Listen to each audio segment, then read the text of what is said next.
paper from agro residue.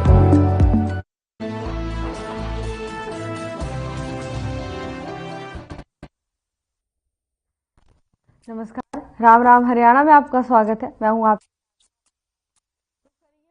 तमाम बड़ी खबरों की ओर।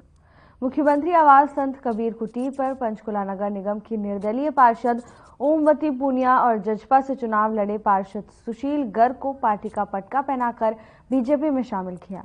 इस अवसर पर पूर्व विधानसभा अध्यक्ष ज्ञानचंद गुप्ता, पंचकुला के महापौर कुलभूषण गोयल, प्रदेश महामंत्री सुरेंद्र पूनिया, जिला अध्यक्ष दीपक शर्मा उपस्थित रहे।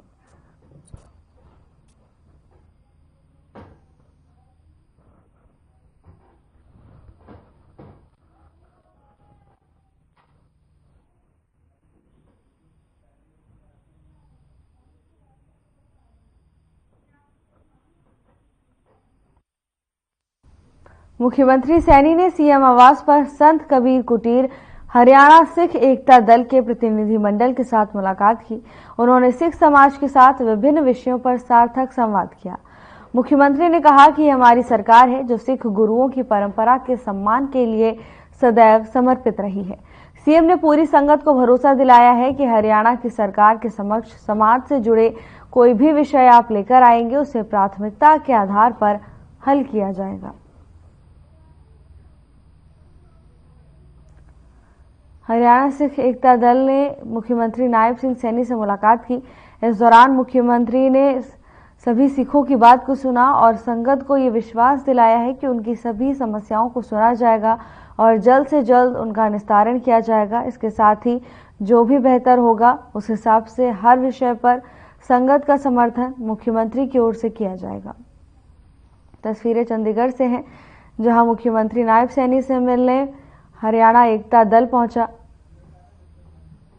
हरियाणा सिख एकता दल ने मुख्यमंत्री नायब सिंह सैनी से मुलाकात की। इस दौरान मुख्यमंत्री ने संगत को आश्वासन दिया है कि हर विषय पर उनका समर्थन किया जाएगा और जो भी बेहतर कदम होंगे वो भविष्य में जरूर उठाए जाएंगे।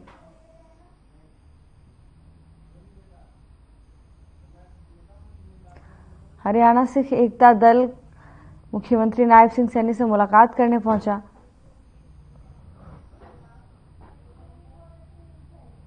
चंडीगढ़ में सीएम नायब सिंह सैनी ने हर परिवारजन से सीधा संपर्क कर उनकी समस्याओं को सुना। सीएम सैनी ने समस्याओं को सुनकर अधिकारियों को जल्द समस्या के समाधान के निर्देश दिए। इसी के साथ सीएम सैनी ने कहा कि मेरा पूरा प्रयास रहता है कि कोई यहां से निराश न लौटे।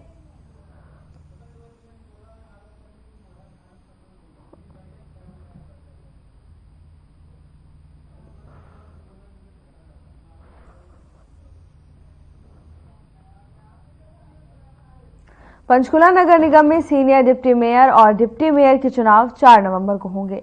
46 महीने के लंबे अंतराल के बाद पंचकुला को इन पदों पर नियुक्ति मिलेगी, लेकिन इससे पहले बीजेपी और कांग्रेस दोनों ही पार्टियों के बीच गहरी बेचैनी है। पाला बदलने वाले पार्षदों को कांग्रेस में कुछ ठीक नहीं लग रहा है। दरअसल कुछ समय पहले तक बीजेपी को नगर निगम में पूर्ण बहुमत हासिल था, लेकिन विधानसभा चुनाव के बदलते रुख के चलते कुछ पार्षदों ने कांग्रेस का हाथ थाम लिया, जिससे कांग्रेस को नगर निगम में बहुत इस बदलाव के चलते पाला बदलने वाले पार्षदों को उम्मीद थी कि कांग्रेस सरकार बनने पर उन्हें कोई बड़ा ओहदा मिलेगा, लेकिन विधानसभा में सत्ता फिर से बीजेपी के पास आ गई, जिससे वो अब असमंजस में पड़ गए हैं। अब पार्षद असमंजस में है कि बीजेपी में जाएं तो किस मुंह से जाएं।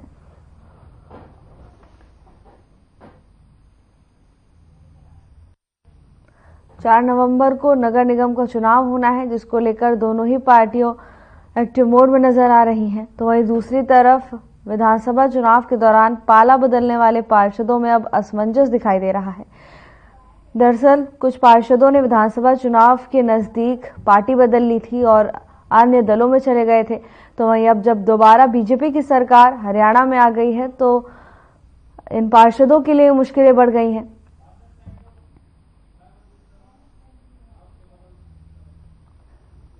नगर निगम चुनाव को लेकर कांग्रेस और बीजेपी दोनों ही दल पूरी तरह से अलर्ट नजर आ रहे हैं। तो वहीं विधानसभा चुनाव के नजदीक पाला बदलने वाले बागी पार्षद अब असमंजस में पड़े हुए नजर आ रहे हैं।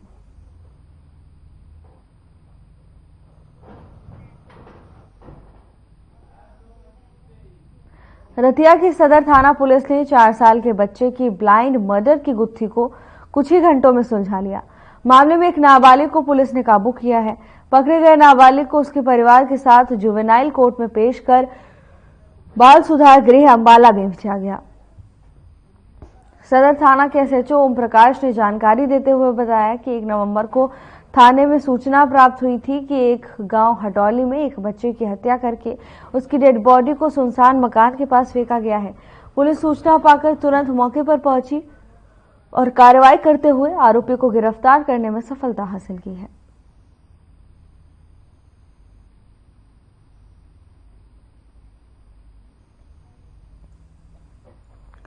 रतिया पुलिस को बड़ी सफलता हाथ लगी है। पुलिस ने नाबालिग बच्चे की हत्या की गुत्थी को सुलझा लिया है।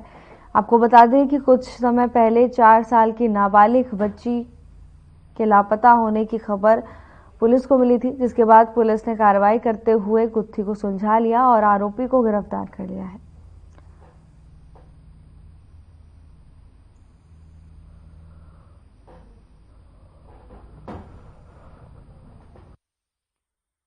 शुक्रवार को उनका अंतिम संस्कार किया गया था। डेरा शाह बिलोचस्तानी जगमालवाली के डेरा प्रमुख संत बहादुर चंद वकील साहब का 1 अगस्त को निधन हुआ था। इसके बाद से ही डेरे की गद्दी को लेकर विवाद शुरू हो गया था, जो कि अभी तक थमा नहीं है। बलूचिस्तानी आश्रम डेरा जगमालवाली में नवंबर माह में पूजने संत मैनेजर साहब के जन्मदिन दिवस माह में सत्संग का आयोजन हुआ। इस दौरान महात्मा वीरेंद्र सिंह के मुख्य विरोधी रहे अमर सिंह ने माइक पर साथ संगत के सामने कई प्रकार के खुलासे किए। दूसरे डेरा से जुड़े लोग डेरा जगमालवाली को बदनाम करने की साजिश रच रहे हैं।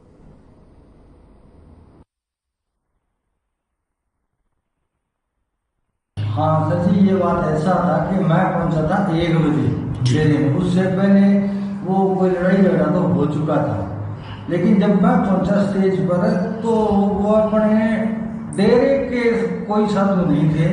बाद किसी डेरे से चाहे मतलब रखते हो चाहे कहीं के भी हो, 25-30 यंग से लड़के, जैसे मान लो वो कोई 1-2 उसमें 40-45 एज का रहा, उनकी ये क्यों मैं उनके बीच में खड़ा था, उनकी ये एक इधर से आग लगा दो, एक उधर से लगा दो। तो उस टाइम मैं बोल गया था, मैंने कहा देखो भाई आग लगानी है, गुंडागर्दी करनी है तो ना मैं यहाँ खड़ा रहता हूँ, प्रशासन को पता करके मैं जा रहा हूँ यहाँ से। इतना कहते ही मैं चले पड़ा। मैं जब गेट से बाहर आया तो मेरे पास एक साधु है डेरे का, मैं नाम मुझे नहीं पता, उसने फोन किया मेरे महात्मा जी वो तो आपके जाते ही भागे, आप वापस आ गए। फिर मैं यहाँ वापस आया, उसके बाद मैंने उनको नहीं देखा वहां पे।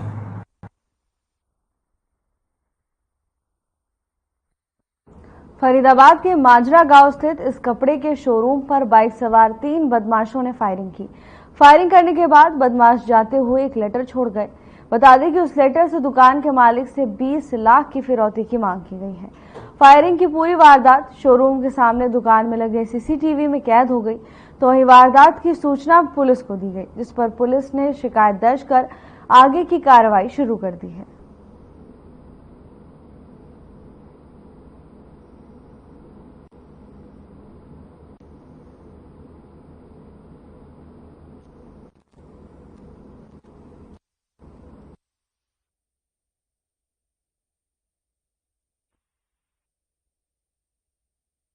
हरियाणा में पुलिस कर्मचारियों का रोडवेज के साथ विवाद रुकने का नाम नहीं ले रहा। जुलाना के पुराना बस स्टैंड पर एक पुलिस कर्मचारी और बस ड्राइवर के बीच विवाद हो गया। हरियाणा रोडवेज के ड्राइवर जयवीर ने बताया कि वो सवारी लेने के लिए बस स्टैंड पर खड़ा था। 2 सवारी चढ़ गई थी, एक सवारी पीछे थी। इसी दौरान ये युवक अपनी गाड़ी आगे खड़ी कर उनके साथ बदतमीजी करने लगा, जो अपने आप को पुलिस कर्मचारी बता रहा था। तो वहीं पुलिस कर्मचारियों ने बताया कि बस काफी देर तक रोड पर खड़ी करने के बाद उसने उसे समझाना चाहा तो वो उसके साथ कहासुनी करने लगे। खबर जुलाना से है, जहां पुलिस कर्मचारी और रोडवेज कर्मी के बीच विवाद थमने का नाम नहीं ले रहा है। किसी बात को लेकर दोनों के बीच कहासुनी हो गई, जो घंटों तक चलती रही। तो वहीं मौके पर भारी भीड़ इकट्ठा हो गई, जिसके बाद प्रशासनिक अधिकारी मौके पर पहुंचे और समझाइश के बाद स्थिति को काबू पाया गया। जुलाना में रोडवेज कर्मचारी और पुलिस कर्मी के बीच कहासुनी हो गई।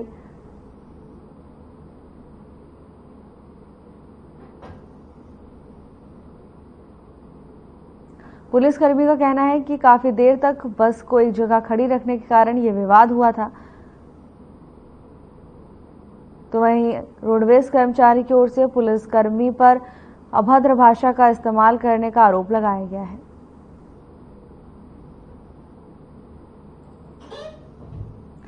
रोडवेज कर्मचारी और पुलिसकर्मी के बीच इस कहासुनी के कारण यातायात व्यवस्था काफी देर तक प्रभावित रही। तो वहीं आम लोगों को भी परेशानियों का सामना करना पड़ा।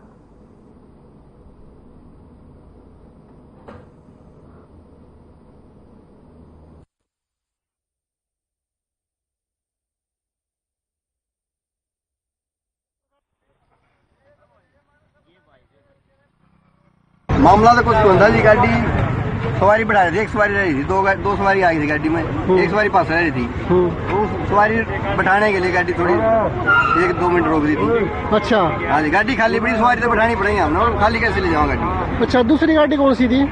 दूसरी गाड़ी तो यह है जाके करी अपनी I-20। अच्छा, I-20 वाला बोला मैं पुलिस में गाड़ी हटा मारने दौड़ रहा। कुछ दिक्कत कौन थी जी, मैं तो चढ़ ली थी, बाल करे थे। अच्छा। अच्छा, तो फिर क्या हुआ? मैं लिया बस रुकी पाई बिला बस और कम से कम 10 मिनट हो गई थी। मैंने यो भाई भेजा अंजीत, आजा बहन जी, मैंने ड्यूटी पर लेट होता, यो भाई भेजा मैं भाई साइड करवा के, इन बस लेट आई आगा मैंने कही तो भाई और आड ठाकर आड मारने लग गया। ठीक है, यह बात थी हमारी, और कोई बात को नहीं ना, हमारे कोई इससे लेना देना। क्या नाम आपका? मेरा नाम अनिल है भाई। पोस्ट है फरीदाबाद हो भाई।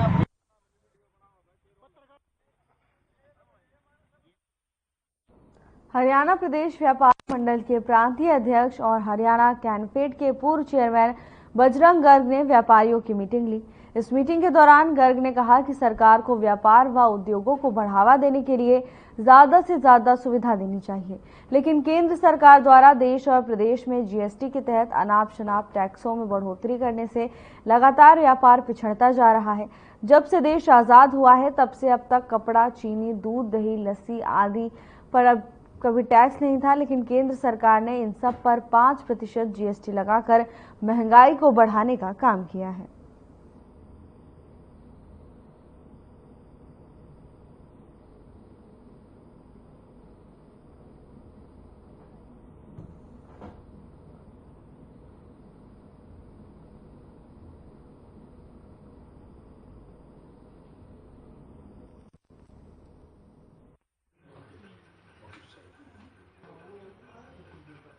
एक तो हमारा व्यापार मंडल का राज्य स्तरीय दौरे हरियाणा में चल रहे हैं। 2 रीजन है, एक तो त्योहार का सीजन था, दूसरा मंडियों में अनाज की परचेज, और तीसरा अग्रवाल धाम में 10 नवंबर का हमारा एक विशाल वार्षिक मेला लगेगा। एक कार्यक्रम 10 नवंबर का वो भी है। सबसे बड़ी बात यह है, 10 नवंबर का जो मेला लगेगा, देश के कोने कोने से लाखों लोग उस मेले में आएंगे। 41वां वार्षिक मेला है, आए साल उसमें आएंगे, और बिहानी का बड़ा भारी सहयोग उस मेला में रहता है। काफी लोग बिहानी के आते हैं। और साथ ही आज सबसे बड़ी दिक्कत आपने देखा, जो आपके सामने टेलीफोन पर बात हो रही थी, कि सरकार को चाहिए व्यापार व उद्योग को बढ़ावा देने की सरकार को बड़ी भारी जरूरत है। ये कार्यक्रम 12 बजे से लेकर 3 बजे तक मुख्य कार्य रहेगा, लेकिन मेला 9 बजे शुरू हो जाएगा। सैकड़ों की सैकड़ों वहां दुकानें, स्टॉल लगती है, भोजन लगता है, और अग्रवाल ट्रस्ट की तरफ से लोगों को भोजन भी फ्री कराया जाता है, ताकि आने वाला आदमी अगर दिन भर मेला देखता है, भगवान श्री अग्रसेन के दर्शन करता है, माता लक्ष्मी का मंदिर है, माता लक्ष्मी के दर्शन करता है, शीतला माता का मंदिर है, सामने बहुत बड़ा पार्क है, तो आदमी को घूमने का सुबह से लेकर शाम तक अगर गोवा घूमता है तो उसको भी ये पता चलता है कि उनकी एक जिज्ञासा होती है भी महाराजा अग्रवाल समाज की, और ये केवल अग्रवाल समाज का नहीं है।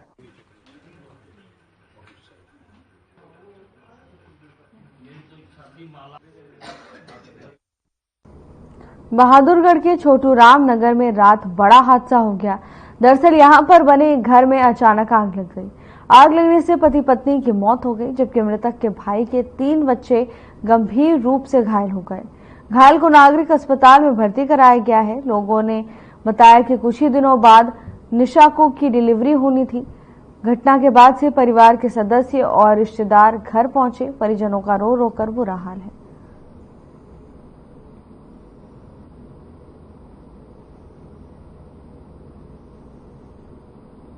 खबर बहादुरगढ़ से है, जहां घर में आग लगने से दंपति की मौत हो गई, तो वहीं इस हादसे में 3 बच्चे भी गंभीर रूप से घायल हैं। जानकारी के मुताबिक महिला प्रेग्नेंट थी और तो वहीं मामले की सूचना मिलते ही पुलिस मौके पर पहुंची।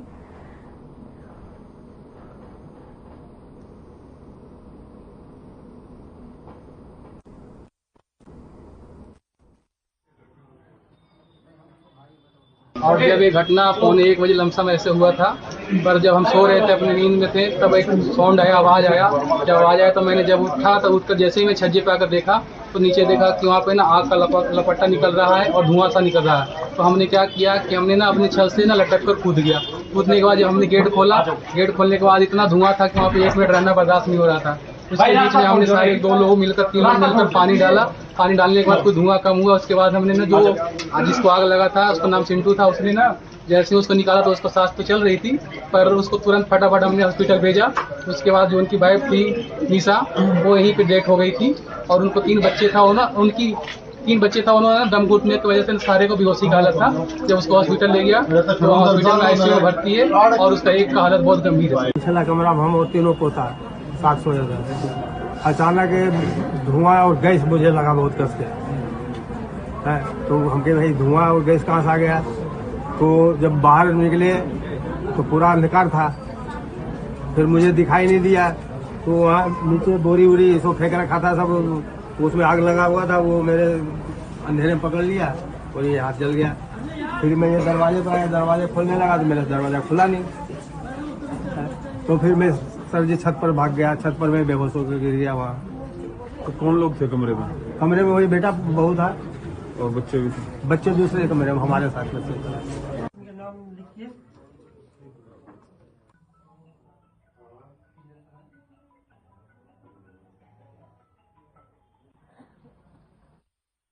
खबर सिरसा से है, जहां विधानसभा चुनाव खर्च पर्यवेक्षक विजय सिंह सिरसा पहुंच चुके हैं। उनके समक्ष चुनाव प्रत्याशी अपने चुनाव खर्च रजिस्टर को जमा करवा सकते हैं। इसके साथ ही खर्च से जुड़ी कोई आपत्ति हो तो वो भी दर्ज करवा सकते हैं। ये जानकारी चुनाव तहसीलदार रोहित ने दी। उन्होंने बताया कि जिला की 5 विधानसभा के चुनाव प्रत्याशियों के चुनाव खर्च रजिस्टर जमा करने और खर्च संबंधी आपत्ति दर्ज करवाने के लिए खर्च पर्यवेक्षक विजय सिंह सिरसा के स्थानीय रेस्ट हाउस में पहुंच चुके हैं। सभी चुनाव प्रत्याशी निर्धारित तिथि और समय पर पहुंचकर अपना खर्च रजिस्टर जमा करवा सकते हैं।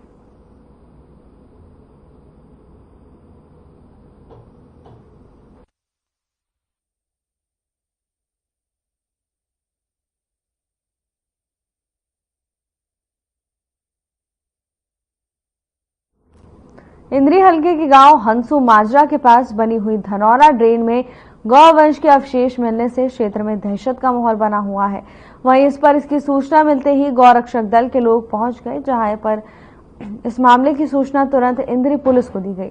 पुलिस भी मौके पर पहुंची। पुलिस ने पशुपालन विभाग के डॉक्टर को भी बुलाया है ताकि उन अवशेषों का अवलोकन कर ये पता लगाया जा सके कि ये अवशेष किसके हैं।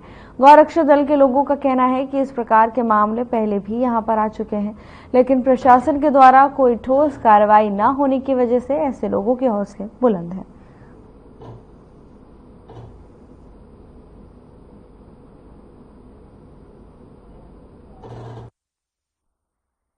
अभी देख रहे हैं कि यहाँ पे कल हमें सूचना मिली थी कि यहाँ 10-12 गायों के सिर कटे, गोवंश के सिर कटे हुए मिले, जिनके मौके पर सूचना मतलब पुलिस को भी दी गई थी। उनकी फोटो वगैरह भी खींच गई थी और खाल मिली है। ये जो है पहले भी कितनी बार ऐसी हो चुका है। गाँव वाले जो आसपास के खेतों वाले भाई या किसान है, उन्होंने बताया कि ये पहले भी ऐसे कई बार हो चुका है। पिछले हफ्ते भी यहाँ पे ऐसे गाय कटी है। इनके खिलाफ कोई कार्रवाई नहीं होती। एप्लीकेशन दी जाती है, सिर्फ नॉर्मली दी गई है और मतलब एक आश्वासन देके पुलिस वाले भी आश्वासन देते हैं और कार्रवाई किसी के खिलाफ आज तक नहीं है।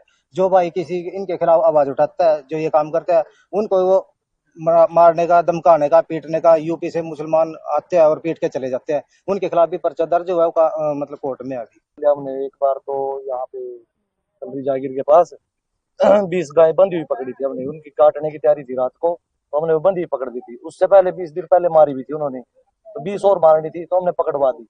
तो उसके बाद उन्होंने, मैं अकेला फंस गया जी रात को। उन्होंने मेरी पिटाई भी की, कोर्ट में केस चल रही है। और अभी 25 दिन पहले मैंने दोबारा बुलाया था पुलिस को, पुलिस वाले देख के चले गए थे। वो कह रहे थे आगे मिलो जाके, तो कोई कार्रवाई नहीं हुई। तो क्या लगता है कि कार्रवाई के नाम पर लीपापोती की जा रही है? पता नहीं, देखो पहले भी यानी कि इसमें हमारी बहुत पिटाई हुई है, केस चालू है जी। शायद आपको पता भी हो इस बारे में। उन्होंने, मुसलमानों ने मेरे को अकेले को पकड़ लिया था, मेरी बहुत पिटाई की थी, सोशल मीडिया पे डाली थी कि अगर तूने दोबारा कोशिश की रहा बताने की, तेरे को जान से मार देगी। मेरे पास सन्नी उपाध्याय हैं, श्री हरि कृष्ण गौशाला के राष्ट्रीय अध्यक्ष हैं। उन्होंने हमारे को कंप्लेंट करी थी भी ये हंसू माजरा से मखाड़ी की तरफ जो जाती सड़क पे धनौरा स्टैब है, उसमें गौ वंशों के और नंदी के सिर कटे हुए मिले हैं। तो उसी के बारे में हम आज मौके पे आए हैं। यहाँ देखा है, यहाँ भी हमारे को 4 गर्दनें हैं जो बैलों की हैं, वो लग रही हैं अभी तो, और कुछ खाल भी पड़ी है। तो उसके बारे में अब हम इंतजाम कर रहे हैं इसका, और डॉक्टर, वेटरनरी डॉक्टरों को भी बुलाया है, वो भी मौका पे पहुंच गए। और जो इन्होंने कंप्लेंट दिया है उसके ऊपर मुकदमा दर्ज करके और इसके बारे में आगे जांच करेंगे।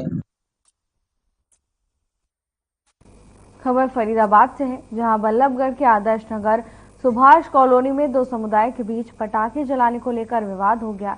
इस मामले में बल्लभगढ़ एसीपी ने प्रेस कॉन्फ्रेंस की। एसीपी ने जानकारी देते हुए बताया कि झगड़े में शामिल विशेष समुदाय के मुख्य आरोपी को गिरफ्तार कर लिया गया है। इस मामले में अन्य लोगों के खिलाफ भी एफआईआर दर्ज है। अन्य आरोपियों को भी जल्द पुलिस गिरफ्तार करेगी।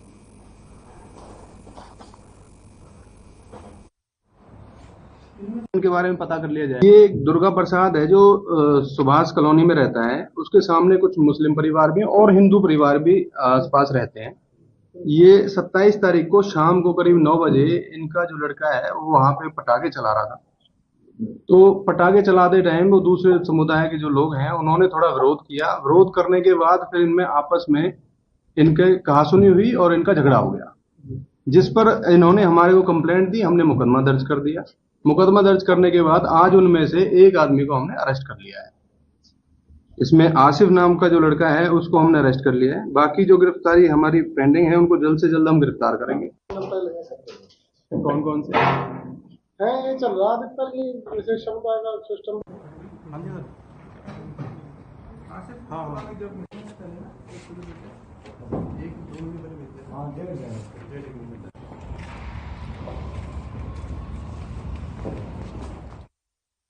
खबर नीलोखेड़ी से है, जहां विधानसभा क्षेत्र के गांव तखाना में एक युवक की हत्या कर दी गई। बता दें कि मृतक की पहचान दयानगर के रहने वाले सन्नी के रूप में हुई है।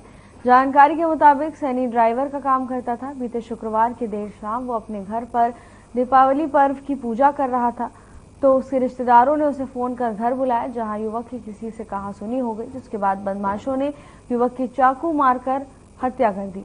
वारदात की सूचना मिलते ही तरावड़ी थाना पुलिस मौके पर पहुंची। आनंद फानन में परिजनों ने घायल युवक को अस्पताल में भर्ती कराया, जहां डॉक्टर्स ने युवक को मृत घोषित कर दिया। फिलहाल पुलिस मामले की जांच में जुटी हुई है।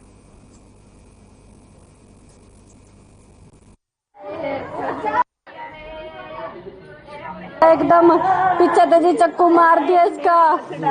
एकदम घसिया का गिर गया। किसी तो कुछ नहीं कहा इसने तो। क्या नाम है इनका? इसका नाम सन्नी है जी। सन्नी है? हाँ जी। 28-29 साल है जी। तो क्या करते थे सन्नी? मार्केट कमेटी में गड्डी चलावा थे। तो झगड़ा वगैरह? नहीं जी, कोई झगड़ा नहीं था। भाई के साथ मिलने गया था। मेरी माँ ने लेकर गया था जी गाँव तरोड़ी, चार तरावड़ी है जी, दयानगर भट्टे पते। सर डॉक्टर साहब का फोन आया था थाने में भी ऐसे ऐसे एक लड़के को चक्कू लग गया और जिससे उसकी मौत हो गई है। मौके पर पहुंचे, जहां आके पता लगा कि सन्नी है, इसके पिता का नाम धर्मपाल है, और लड़ाई झगड़ा में ये तखाना गांव में झगड़ा हो, वहाँ इसको चक्कू लगने का इसकी मौत हो गई। मौके पर ही मौत? मौके पर नहीं, हॉस्पिटल डॉक्टर साहब ने घोषित किया, बाकी इसकी कार्रवाई चल रही है, 174 कार्रवाई कराएंगे, जैसा भी जो भी अगली कार्रवाई है। चाकू लगे सर? हाँ चाकू लगे सर। तो झगड़े का मैटर है? हाँ झगड़े में जांच कर रही है पुलिस? हाँ पुलिस जांच। क्या नाम था इनका? सनी। सन्नी। हाँ। कितनी उम्र थी इसकी होगी 35-36 के बीच में होगी जी। 35-36। हाँ। तो क्या मामला हुआ, डेथ हो गई है? पता नहीं, पता लगा लड़ाई हुई वहाँ। कैसे डेथ हुई? चक्कू मारा। चक्कू मारा कहाँ पे? तखाना जी। तखाना। हाँ। डेथ हो गई है? हाँ, आपके सामने डेड बॉडी पड़ी है। क्या नाम है आपका? करम सिंह।